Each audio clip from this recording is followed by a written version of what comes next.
बिस्मिल्लाहिर्रहमानिर्रहीम। आज का टॉपिक है जी इम्पोर्टेंट ऐसे सेकेंड ईयर के हवाले से। सेकेंड ईयर के अंदर ऐसे वैसे तो जो भी ऐसे आ रहा है उसके ऊपर ये है कि जनरल नॉलेज आपके पास होना चाहिए, आपको उसका प्रोसेस मालूम होना चाहिए, क्योंकि ऐसे किसी भी पर्टिकुलर फील्ड के ऊपर वो जो है वो पूछा जा सकता है। जो मोस्ट इम्पोर्टेंट एरियाज़ हैं उसको यहाँ पे ऑब्वियसली ज़रूर यहाँ पे डिस्कस किया गया है। तो प्रोसीजर पता होना चाहिए और आपके पास वोकेबलरी होनी चाहिए, सेंटेंस स्ट्रक्चर आपका बेहतर हो तो मेरा ख्याल है इसके ऊपर कुछ भी ऐसा नहीं है जो कि नहीं लिखा जा सकता। प्रैक्टिस अगर अच्छी आपने की हुई है ऐसे राइटिंग की, जो कि अनसेन की अगर ज़्यादा अच्छी प्रैक्टिस आपने की है तो आपके लिए ऐसे का जो पोर्शन है इसको अटेम्प्ट करना कोई मुश्किल बात नहीं होती है। तो यहाँ पे जो वैसे इंपॉर्टेंट ऐसे हैं उनको यहाँ पर डिस्कस किया गया, जिसके अंदर पहला जो है वो एनर्जी क्राइसिस के हवाले से। अब एनर्जी क्राइसिस के अंदर जो है वो इलेक्ट्रिसिटी का आप जो पाकिस्तान के अंदर इश्यूज़ हैं, सबसे पहले आप उसको ओवरऑल देख सकते हो, यानी यूनिवर्सली, और उसके बाद जो है वो आप एशिया के अंदर, फिर उसके बाद स्पेसिफिकली पाकिस्तान के अंदर आप जो कि हालात हैं उसके आप देख सकते हो, फिर उसके इम्पैक्ट आप देख सकते हो, कॉजेज़ क्या हैं उसके, और फिर उसके इम्पैक्ट क्या पड़ रहे हैं, और उसके बाद फिर आने वाले जो नए साल हैं या जो भी हैं उसके इकोनॉमी पर क्या असर पड़ेगा, मुल्क के ऊपर क्या असर पड़ता है, या उसकी पॉवर्टी का लेवल, उसकी एजुकेशन और तमाम चीज़ें जो हैं वो उससे ऑब्वियसली इम्पैक्ट होती हैं। तो ये आप इसके ऊपर जो है वो सारा पॉइंट जो है वो लिख सकते हैं। आपने सबसे पहले एक आउटलाइन स्पेसिफिकली अपने माइंड में बना लें और उसके मुताबिक आप उसको लिखते चले जाएं। अगर आपके पास 10 पॉइंट भी हैं लिखने के लिए तो इसके ऊपर बहुत कुछ लिखा जा सकता है। उसके बाद हम चलते हैं जी नंबर 2 की तरफ, और वो है अनएम्प्लॉयमेंट।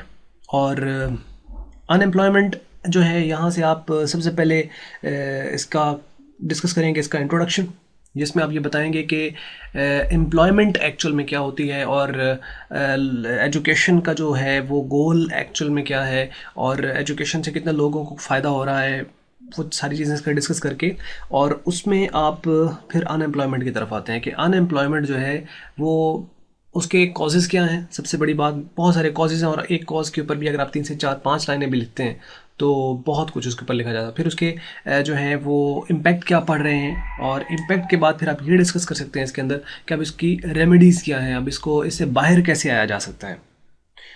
तो unemployment that is also an important second important ऐसे। Number 3 is terrorism.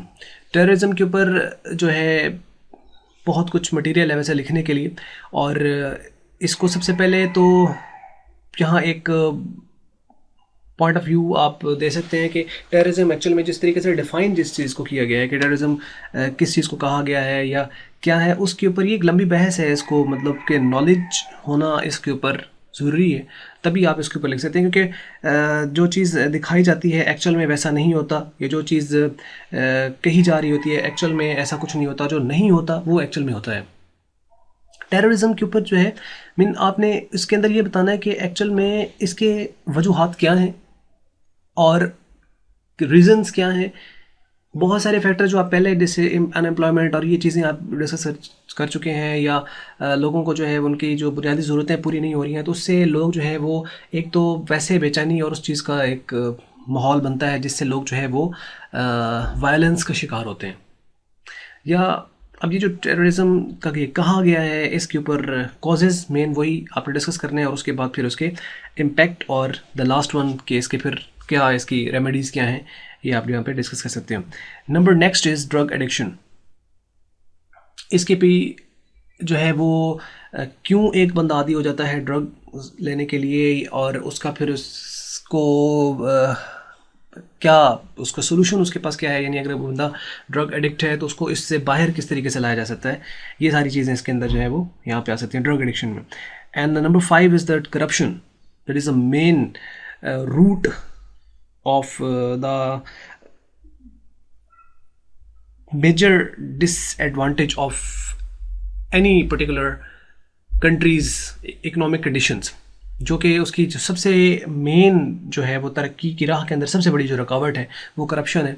इसके ऊपर आप डिस्कस कर सकते हो, और इसको फिर कॉजेज़ क्या हैं और किस तरीके से इसको जो है वो बाहर आ जा सकता है, ये आप इसमें डिस्कस करेंगे। Number next is inflation, rise in the prices, के कीमतों का ऊपर जाना। अब वो लिंक किस चीज़ के साथ हैं, वो आपने यहाँ पे देखना होता है। आपकी इकोनॉमी जो है वो किससे ज़्यादा इम्पैक्ट होती है, वो पेट्रोलियम मसनूआत हो सकती हैं, वो आपके पास डॉलर या कोई पर्टिकुलर करेंसी हो सकती है, आपकी ट्रेड हो सकती हैं, उसके बाद आपकी मिसमैनेजमेंट हो सकती है, जो भी इसके अंदर है। तो जैसे आपकी इन्फ्लेशन हो रही है, जैसे जो है वो कीमतें बढ़ रही हैं, और अगर कीमतें बढ़ रही हैं तो उसका फिर इम्पैक्ट क्या पड़ रहा है वो आप यहाँ पर डिस्कस करेंगे। That's number 6। Number 7 is over population. Number 8 is nepotism. Nepotism यानी किसी की को फेवर करना, यानी जॉब के ऊपर जो फेवरिटिज्म एक्चुअली इस हम यहाँ पे बात करें कि जो राइट पर्सन है वो राइट जॉब के लिए राइट टाइम पे अगर नहीं आएगा तो ऑब्वियसली उसके अंदर बहुत सारे प्रॉब्लम्स आएंगे। और nepotism is one of the cause, और ये क्या है और इसको किस तरीके से इससे जो है उसको एरिडिकेट कैसे किया जा सकता है यहाँ पे डिस्कस करेंगे। नंबर 9 इज़ दैट्स पॉवर्टी, गुर्बत, जो कि ऑलमोस्ट रिलेटेड हैं। जैसे कि पॉवर्टी हो गया, इन्फ्लेशन हो गया, तो ऑलमोस्ट ये रिलेटेड ही टर्म्स हैं, पॉवर्टी। और नंबर 10 पे है माई हॉबी। मशगला इसके अंदर कोई भी हो सकता है, वो गार्डनिंग हो सकता है, वो आपका कॉइन कलेक्टिंग हो सकता है, वो टिकट कलेक्टिंग हो सकता है, वो कोई आपके बुक के टाइटल्स और उसके बाद उसकी समरी बनाना, या व्हाट्सएवर एनीथिंग कोई चीज़ हो सकती है इसके अंदर। तो जो भी आपकी हॉबी है वो आप यहाँ पे लिखेंगे। डेमोक्रेसी, डेमोक्रेसी जमहूरियत के बारे में आपने यहाँ पे लिखना है कि क्या है और एक्चुअल में डेमोक्रेसी है क्या, और इसके जो रिस्पॉन्सिबिलिटीज़ हैं वो क्या हैं, वो यहाँ पे आप डिस्कस करेंगे। और एक जो डेमोक्रेटिक पर्सन होना चाहिए उसकी पर्सनैलिटी कैसी होनी चाहिए, और लोगों जो है उसको किस तरीके से जो है वो उसको फैसिलिटेट करना चाहिए लोगों को, नेशंस को। तो ये सारा आप यहाँ पे डिस्कस करेंगे जी। उसके नंबर नेक्स्ट है 12, माई फेवरेट पर्सनैलिटी। इसमें आप कोई भी फेवरेट पर्सनैलिटी लिख सकते हैं। जैसे पाकिस्तान के अंदर आप लिख रहे हो तो आप उसके अल्लामा इकबाल के ऊपर लिख सकते हैं, कायद-ए-आज़म मोहम्मद अली जिन्ना के ऊपर लिख सकते हैं। और स्पेशली माई फेवरेट पर्सनैलिटी के अंदर अक्सर जो है वो सेपरेटली पूछ लेते हैं, जैसे कि कायद-ए-आज़म मोहम्मद अली जिन्ना, अल्लामा इकबाल, सर सैयद अहमद ख़ान, कोई भी हिस्टोरिकल पर्सन जो है वो उसके ऊपर यहाँ पे आ सकता है। फेवरेट पर्सनैलिटी आप किसी पे भी लिख सकते हैं। और उसके बाद विलेज लाइफ, देहात की ज़िंदगी कैसी होती है, इसके प्रॉज एंड कॉन्स आप डिस्कस करेंगे, और क्या फ़ायदे हैं क्या नुकसान हैं वो आप यहाँ पर डिस्कस करेंगे। Number 14 that's my aim in life या माई एम्बिशन, ये आप यहाँ पर डिस्कस करेंगे। The number 15 is my last year at college and that's all. ये 15 इंपॉर्टेंट ऐसे हैं, और ये मतलब आप इसको कंसिडर कर सकते हो यहाँ पे। और that is all from my side.